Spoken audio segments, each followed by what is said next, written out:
வணக்கம் நண்பர்களே. இன்னைக்கு நம்ம பார்க்க போகிறது பேக்ஸ் ஆஃபீஸில் சும்மா மிரட்டிட்டு இருக்கிற தேரே இஷ்க் மெயின் படத்தோட லேட்டஸ்ட் வசூல் நிலவரம் தான்.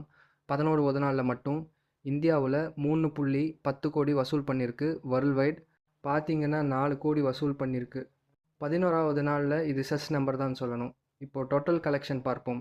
இந்தியாவில் இதுவரைக்கும் மொத்தம் 120.75 கோடி வசூல் செஞ்சுருக்கு.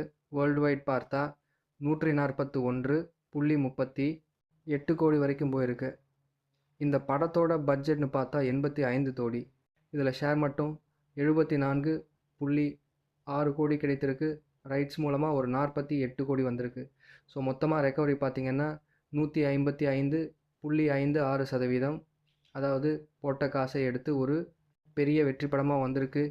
படம் நல்லாவே போய்கிட்டு இருக்குது. நான் சொன்ன இன்ஃபர்மேஷன் உங்களுக்கு ஓகேவாக இருந்தால் ஷேர் பண்ணி சப்ஸ்கிரைப் பண்ணுங்கள்.